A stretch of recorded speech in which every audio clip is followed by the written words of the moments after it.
Okay, so for today's lesson, we're going talk about the distance formula.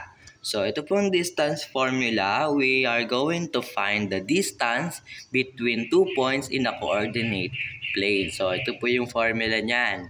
D is equals to square root of x sub 2 minus x sub 1 squared plus y sub 2 minus y sub 1 squared.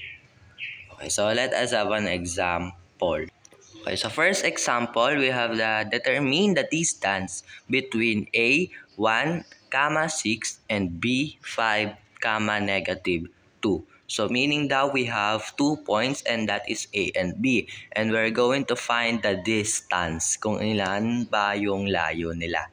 So let us write the formula first. We have D is equals to x sub 2 minus x sub 1 squared plus y sub 2 minus y sub 1 squared and then naka-squared.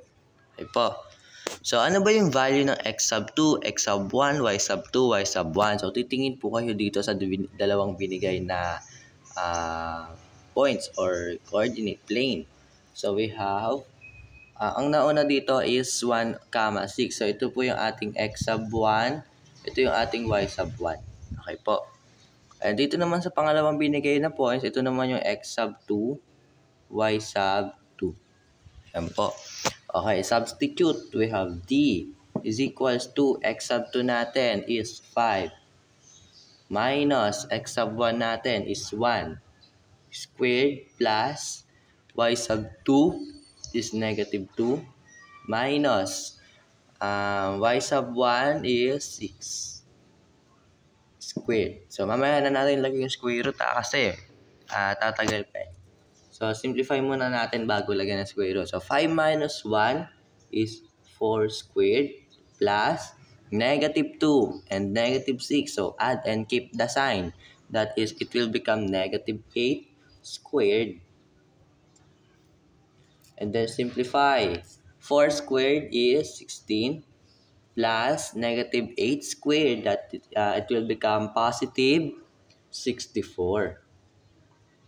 And then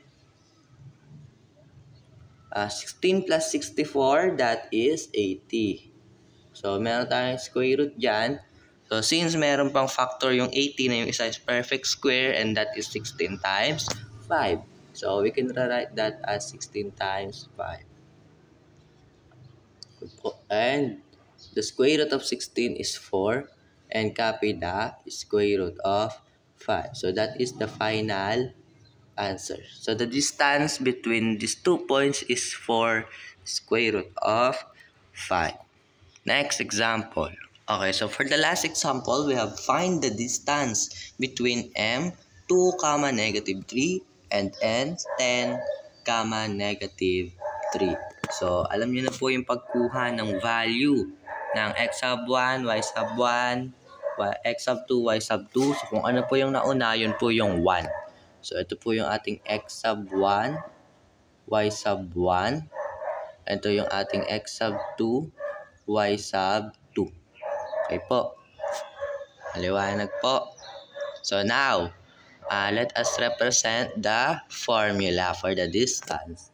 So, we have D is equals to x sub 2 minus x sub 1 squared plus y sub 2 minus y sub 1 squared and then naka-square root. So we have D, mamaya na natin sulat yung square root. X sub 2 natin is 10. So we have 10 minus x sub 1 is 2 squared plus y sub 2 is negative 3 minus y sub 1 is negative 3. So, paparenthesis nyo kapag negative. Okay, simplify. So, we have 10 minus 2 is 8 squared plus negative 3 copy. So, it will become positive. Negative times negative, positive 3 squared. So, it will become D is equals to negative 3 plus negative 3, that is 0. So, we can cancel that. So, matitira na lang is 8 squared. So, that is 64. 4. And the square root of 64 is 8. So the distance between these 2 points is 8. Okay po. So, yun lang po yung